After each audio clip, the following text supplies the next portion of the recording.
Aproveite.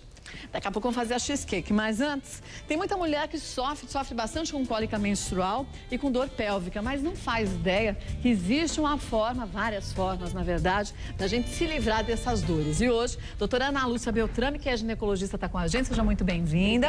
Obrigada, Kátia. E aí, quando a gente fala em dores, em cólicas, as mulheres falam, isso é normal, faz parte da vida da gente. Não pode ser assim não, né? Não. Na verdade, a cólica menstrual é uma das queixas mais frequentes do consultório.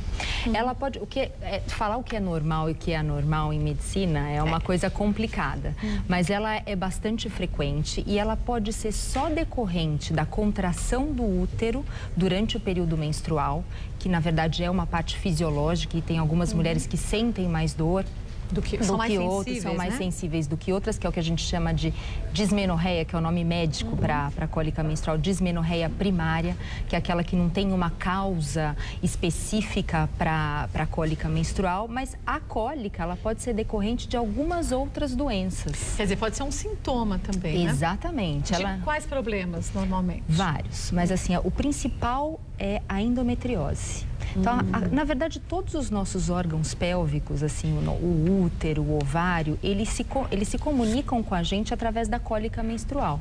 Então, através da cólica, na verdade. Então, não é porque você está tendo uma cólica que é alguma coisa especificamente do útero. Pode ser dos ovários, pode ser dentro do abdômen, da pelve mesmo, algum problema na pelve que esteja causando essa dor.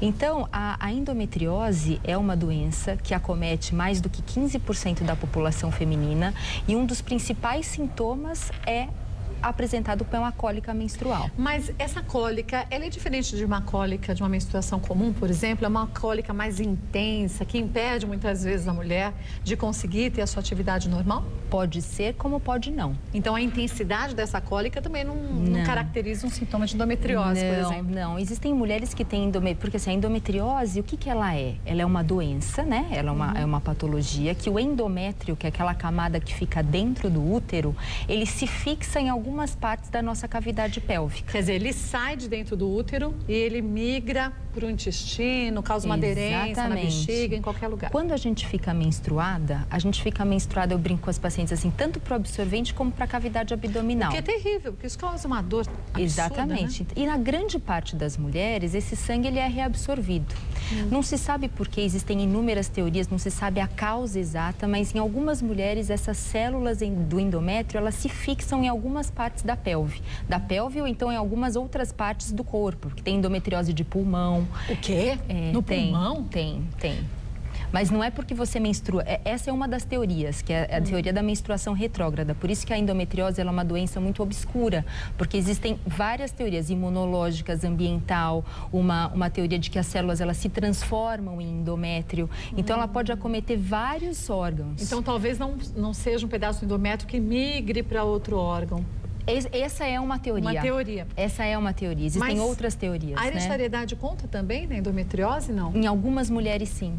Em algumas mulheres você observa uma tendência familiar a ter a doença. Então, assim, a endometriose ela pode causar essas cólicas menstruais, mas ela não está diretamente relacionada, a cólica menstrual, com a intensidade da endometriose. Entendi. Existem mulheres com endometriose severa e que têm cólicas menstruais pequenas. Existem mulheres que têm cólicas menstruais e que não têm endometriose. Aí é mais difícil, porque quando a gente fala em dor, a gente fala de um sinal do corpo. Exatamente. Então, quer dizer, o corpo está avisando que algo não está adequado, não está normal. Exatamente. Quando a mulher tem endometriose, não tem tantas dores e, portanto, não busca um auxílio médico, ela pode ter dificuldade em engravidar e outros problemas que ela nem imagina que são decorrentes da endometriose, Exatamente. Né? Então, tem muita mulher que se manifesta a endometriose como sintoma de infertilidade. Então, ela procura o seu ginecologista não com uma cólica menstrual ou então outros sintomas que pode ter endometriose. Endometriose pode dar dor para ter relação, pode dar dor para evacuar quando está menstruada, pode simplesmente dar dor pélvica ou simplesmente ter infertilidade.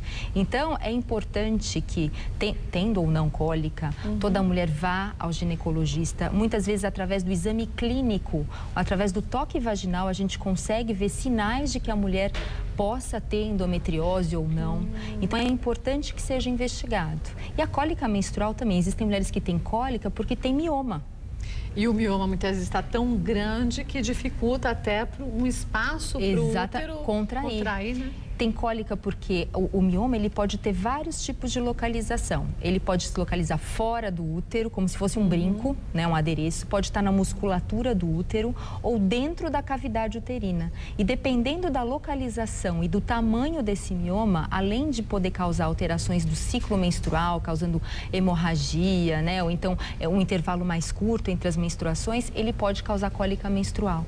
Mas o mioma, ele vamos dizer, se alimenta, eu não sei se é isso, o que motiva ele a crescer é o hormônio feminino? É o hormônio feminino, é o hormônio feminino. Então, existem vários tipos, né, de tumores uterinos e assim, o mioma muitas vezes na menopausa, que é o período que a parte estrogênica da mulher, que é o hormônio feminino, ele cai, ele diminui de tamanho. Então, hoje existem vários tratamentos. Então, o tratamento do mioma, ele muitas vezes nem é tão cirúrgico, porque você pode interromper aí o crescimento, ele não vai diminuir de tamanho, mas interromper o crescimento através de tratamentos hormonais. Quando a gente fala em dores, é difícil mensurar o que é sentir uma dor intensa e o que não é, porque somos organismos diferentes. Claro. Talvez eu tenha uma resistência maior à dor e você não, ou vice-versa. Tem como a gente medir uma pessoa, saber se aquilo é normal para ela ou não? Quer dizer, você pode ter alguns problemas de saúde, que o que parecia ser uma cólica tranquila, de repente passa a ser mais intensa para o seu organismo, normal, né? Existe uma escala que a gente chama escala analógica de dor, que é normalmente como a gente... É o nosso termômetro para saber se aquela dor ela é muito importante ou se ela é leve para o paciente. Ela vai de 0 a 10 e a gente fala 10 é uma dor insuportável e 0 é dor nenhuma. Então eu falo, qual que é a nota da sua dor? Que nota você daria? E através disso a gente consegue medir a nossa terapêutica, ou seja, o tratamento que a gente está dando para a paciente e a qualidade de vida, porque acho que de tudo, né? Uma das coisas mais importantes é você ter qualidade de vida, né? Acho que esse é o que a gente deseja, né? Exatamente. E com dor, às vezes, tem muita paciente que ela nunca foi questionada. Ela acha que é normal ter dor para ter relação. Ela acha que é normal ter cólica menstrual incapacitante, que não consegue trabalhar, não é normal. Mas tem alguma relação entre TPM e uma cólica menstrual intensa ou não? Não, são coisas distintas. São coisas distintas. Elas normalmente aparecem na fase do ciclo menstrual, a TPM antes da menstruação, né? A única coisa que tem a ver é a parte hormonal, porque tanto a TPM quanto a cólica menstrual, elas são estritas ao menacme, que é o período que a mulher está ciclando, né? Ela não vai ter TPM se ela não menstrua mais e não vai ter cólica se não menstrua mais. Mas esse é o tipo de relação que tem.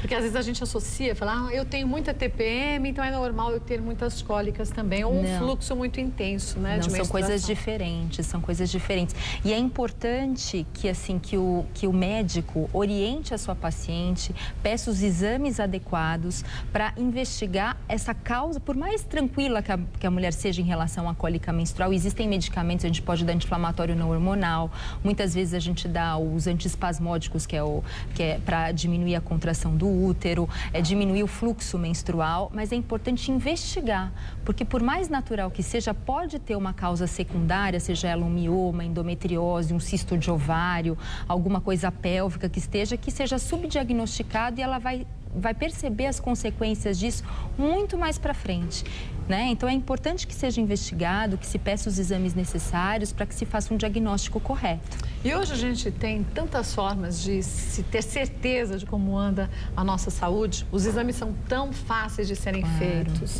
que não tem como a gente falar que a mulher hoje em dia, claro, salvo algumas exceções do sistema público em alguns lugares que tem uma dificuldade muito grande, da mulher não se conhecer. Claro. É que às vezes a gente acha que não precisa ir todos os anos ao ginecologista, eu não tenho nada, para que eu vou? E nesse não tenho nada, pode ser que esteja se desenvolvendo alguma coisa que em pouco tempo a gente curaria se fosse ao ginecologista normalmente, né? A endometriose, né, o diagnóstico de endometriose, a gente só consegue dizer assim com certeza absoluta que alguém tem se a gente faz uma biópsia da lesão de endometriose. Então, através de laparoscopia, que é aquela cirurgia que é minimamente invasiva, que a gente faz pela TV. Só que existem alguns exames subsidiários e mesmo exame clínico, um simples toque ginecológico, que nos dão pistas de que se a mulher tem ou não. Por exemplo, tem um ultrassom, que é um ultrassom especializado, é um ultrassom transvaginal, que ele é feito por um médico especialista, que faz um preparo retal, então a paciente evacua bastante para que se limpe o intestino. Tipo que é feito na colonoscopia.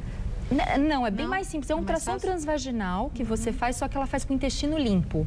E com um profissional bem treinado, a gente tem uma acurácia muito grande no diagnóstico e consegue esclarecer, e muitas vezes, essa suspeita de endometriose. Mas quando se faz um diagnóstico de endometriose e a mulher tem vários focos, de que forma é feito um tratamento nesses casos? Então, se ela vai depender muito da idade da paciente, do tipo de sintoma da paciente, se ela é infértil, se ela não é infértil. Então, depende de uma série de coisas. Existem tratamentos medicamentosos que são através da supressão hormonal, então contraceptivos, agonistas, que a gente fala que deixam a mulher como se fosse numa menopausa. E existem os tratamentos cirúrgicos, né? Que cirúrgicos normalmente a gente faz por laparoscopia e vai limpar, ou seja, cauterizar, tirar esses focos de endometriose que podem estar em toda a cavidade pélvica, nos ovários, no útero, nas trompas, às vezes até no intestino. Então, tem mulheres que na menstruação tem dor para evacuar. Dói para evacuar no período menstrual. Por quê? Porque o útero, ele tem uma relação anatômica com o intestino muito próxima. E ali atrás do útero, onde fica próximo do intestino, é uma região que a endometriose gosta de ficar. Então, ela acaba grudando. Fica tudo grudado. O útero no intestino. E às vezes tem focos ali, tem obstrução intestinal e a gente precisa entrar na cirurgia, muitas vezes com o ginecologista mais algum gastrocirurgião. Por isso que é importante o diagnóstico precoce. E quanto antes a gente recebe esse diagnóstico, melhor, né? Exatamente. Uma simples cólica menstrual pode, depois de alguns anos, então, acarretar muitos problemas de saúde para a mulher, infertilidade e simplesmente porque não foi diagnosticado precocemente. A mulher que já teve endometriose, ela suspendendo a menstruação, caso ela não queira engravidar, ela consegue evitar que novos focos apareçam? Sim, consegue, né? Consegue evitar que novos focos apareçam, sim. Agora, muitas vezes tem gente que quer engravidar. E aí é muito bom ter um bom médico para você poder conversar e ver em que momento você vai poder realizar seu sonho. Exatamente, porque a gente tem que ficar manejando ali, né? Ela quer engravidar, mas não pode menstruar. E daí como é que a gente vai fazer? Será que a reserva de óvulos permite que ela fique esperando muito tempo? Será que não pode esperar? Como que é? Então é importante ter um especialista para poder orientar essa mulher. O próprio ginecologista pode orientar essa mulher. Mas você acha que as mulheres estão preparadas para um diagnóstico hoje de endometriose? Ou ainda existe um mito muito grande em relação a isso? Porque há uns anos a gente relacionava a infertilidade, você de fato não ia conseguir engravidar, com endometriose. E hoje a gente vê que a medicina é completamente diferente, é isso? Sabe o que eu percebo? Eu trabalho muito com infertilidade. Que em 15% das vezes a gente não sabe o que um casal infértil tem. Que tem até um nome, infertilidade sem causa aparente. Isso que angustia os casais. Eu falo, não é falta de sorte, não é porque você não tem nada, é simplesmente porque a gente não tem métodos diagnóstico, né? A gente não tem métodos diagnósticos para saber o que você tem. Quando você acha alguma coisa, seja ela endometriose, ou seja uma baixa contagem de espermatozoides, por mais que você ache um problema, é confortável para os pacientes. Pelo menos você sabe o que você tem, né? É confortável. É mais desconfortável você não ter o diagnóstico. É interessante isso, porque você fala assim, endometriose. Você pode tratar endometriose ou você pode fazer um tratamento para engravidar. Isso vai depender muito da idade. Por exemplo, se vai pegar uma mulher que está beirando os 40 anos, que está com menos óvulos e ela tem endometriose, será que vale a pena ela se submeter a uma cirurgia para ver se ela vai engravidar espontaneamente? E aí, a nossa corrida contra o tempo? Então, assim, mas ela saber que ela tem endometriose, eu tenho um diagnóstico, parece que é confortável. As meninas que estão menstruando cada vez mais cedo, também a gente percebe que se queixam muito de cólicas. Será que o corpo dessa menina, que antigamente a gente menstruava depois dos 14, 13, 14 anos e hoje menstrua aos 9, 10, está pronto para uma menstruação e talvez as cólicas venham justamente porque aquele corpo não está equilibrado ainda para esse momento? Eu acho que isso envolve uma série de coisas, até maturidade emocional, né? Para lidar com o corpo e tudo mais. As cólicas da infância, da adolescência, elas normalmente são mais cólicas primárias, dismenorreias primárias que não têm uma causa secundária, não tem endometriose, não tem mioma, não tem cisto de ovário que vai causar esse tipo de sintoma. sintoma. Mas é importante, assim, a partir da primeira menstruação, que a mãe oriente, além de ter toda a orientação sexual, porque a partir de então a menina pode engravidar, então é importante ela saber se prevenir, né, tanto de uma gravidez quanto de doenças sexualmente transmissíveis. E a gente às vezes vê uma criança muito nova, para mim criança, 9, 10, 11 anos, você fala, vou falar, né, de Kátia, sexo sobre com ela, mas é importante. Então, se a mãe não tem essa abertura e precisa de uma ajuda, procure o ginecologista, porque acho que esse é nosso papel, é orientar, a gente tem um papel muito mais familiar também, de orientar a família em relação a sexo, em relação a sintomas e tudo mais, e intermediar essa conversa. Né? E que é importante que vai dar segurança a essa criança, essa menina que está se tornando mulher muito cedo, né? Então, sem dúvida.